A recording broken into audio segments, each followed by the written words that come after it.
پیارے ناظرین، ہمارے ملک میں، ہمارے معاشرے میں دن بدن بڑھتی ہوئی مہنگائی، بے روزگاری اور غربت نے ہمارے غریب خاندان طبقے کو پریشان کیا ہوا ہے، بلکہ ہمارا امیر طبقہ بھی اس مہنگائی سے بہت پریشان ہے کہ کاروبار نہیں چلتے، رزق میں برکت نہیں ہوتی، اسی وجہ سے گھر میں لڑائی جھگڑے رہتے ہیں۔ ہر انسان پریشانی اور بے چینی کا شکار دکھائی دیتا ہے۔ زندگی میں آگے بڑھنے کے لیے، کامیاب ہونے کے لیے اسٹرگل کرتا ہے تو مختلف الجھنوں، وسوسوں اور وہم کا شکار ہو جاتا ہے۔ جابز نہیں ملتی، اگر ملتی بھی ہیں تو چند ایک دن بعد جاب سے چھٹی ہو جاتی ہے۔ اگر کاروبار ہے، دکان ہے تو اس میں ترقی نہیں ہو رہی، کاروبار زوال کا شکار ہوتے جا رہے ہیں۔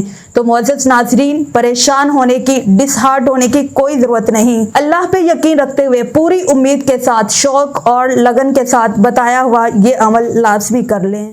اعوذ باللہ من الشیطان الرجیم، بسم اللہ الرحمن الرحیم۔ اسلامک آن لائن چینل کے ناظرین، السلام علیکم ورحمۃ اللہ وبرکاتہ۔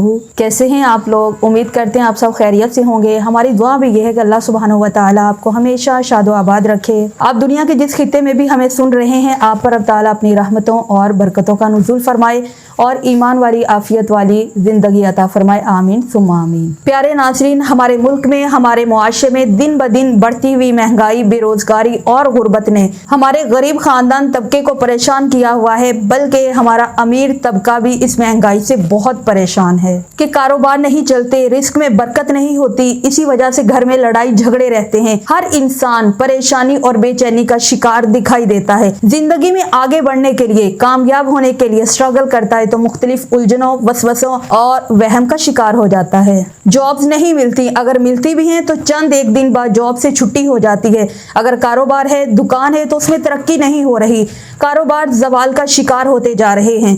تو معزز ناظرین، پریشان ہونے کی، ڈس ہارٹ ہونے کی کوئی ضرورت نہیں۔ اللہ پہ یقین رکھتے ہوئے پوری امید کے ساتھ، شوق اور لگن کے ساتھ بتایا ہوا یہ عمل لازمی کر لیں، کیونکہ ان تمام چیزوں سے چھٹکارا پانے کے لیے آج بہت ہی پیارا سا وظیفہ میں لے کے حاضر ہوئی ہوں، اور وہ وظیفہ ایک سورت کا ہے جو رات کو سونے سے پہلے صرف ایک مرتبہ پڑھنا ہے، اور پھر اس کا کمال آپ اپنی آنکھوں سے خود دیکھیں گے کہ آپ کا گھر، آپ کی دکان، آپ کا آفس کس طرح پیسے سے بھرتا جا رہا ہے، اور آپ کی ساری پریشانیاں کیسے ختم ہوتی جا رہی ہیں۔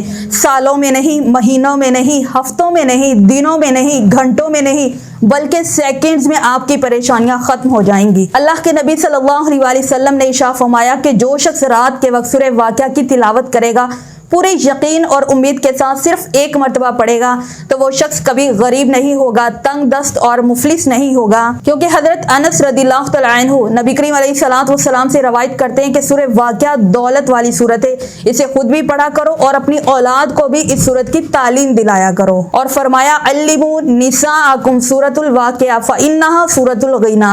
حضور نے فرمایا اپنے گھر کی عورتوں کو یہ سورت سکھاؤ اور یاد کراؤ، کیونکہ یہ سورت مال و دولت دینے والی سورت ہے۔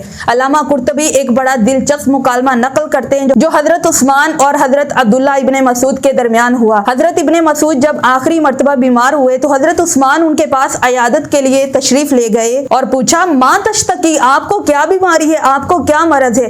آپ نے فرمایا ذنوبی، مجھے گناہوں کا مرض ہے۔ پھر حضرت عثمان نے پوچھا فما تشتہی، آپ کیا چاہتے ہیں؟ انہوں نے جواب دیا رحمت ربی، میں اپنے رب کی رحمت چاہتا ہوں۔ پھر آپ نے کہا افلا ندعو لک طبیبا، کیا ہم آپ کے لیے کوئی طبیب بلائیں؟ تو آپ نے فرمایا الطبیب امرادانی، کہ حکیم نے ہی تو مجھے بیمار کیا ہے۔ حضرت عثمان نے پوچھا افلا نامرک بعطائک، کیا ہم آپ کو ماہانہ خرچہ ادا کرنے کا حکم نہ دیں، کیونکہ آپ کی بچیاں ہیں اور وہ کھانے پینے کی وجہ سے پریشان نہ ہوں؟ تو آپ نے فرمایا مجھے آپ کے مال و دولت کی کوئی ضرورت نہیں، کیونکہ میں نے اپنی بیٹیوں کو جو چیز، جو سورت پڑھنے کی تلقین کی ہے وہ ان کو میرے مرنے کے بعد بھی کام آئے گی، کیونکہ میں نے انہیں سورہ واقعہ پڑھنے کی تلقین کی ہے۔ اللہ کے نبی صلی اللہ علیہ وسلم نے فرمایا جو شخص سورہ واقعہ کو رات کو سونے سے پہلے ایک مرتبہ پڑھے گا وہ کبھی غریب نہیں ہوگا، اس کے پاس سے پیسہ کبھی ختم نہیں ہوگا، اور اللہ کے نبی جو بات ارشاد فرما دے وہ کبھی غلط نہیں ہو سکتی۔ اس لیے روزانہ سونے سے پہلے ایک مرتبہ سورہ واقعہ پڑھنے کا معمول لازمی بنا لیں۔ لیکن کچھ لوگ یہ شکوہ کرتے ہیں کہ ہم بلا ناغہ سورہ واقعہ پڑھتے ہیں لیکن فائدہ نہیں ہوتا، تو یاد رکھیں جو بھی وظیفہ کریں وہ وظیفہ قرآن و سنہ کی روشنی میں ہو۔ سیکنڈ امپورٹنٹ پوائنٹ یہ ہے کہ وظیفہ بتائے گئے طریقے کے مطابق صحیح وقت، صحیح مخارج کی ادائیگی کے ساتھ کرنا ضروری ہوتا ہے۔ اس لیے سورہ واقعہ پڑھنے کا صحیح وقت رات کا وقت ہے، جو احادیث سے بھی ثابت ہے اور بزرگان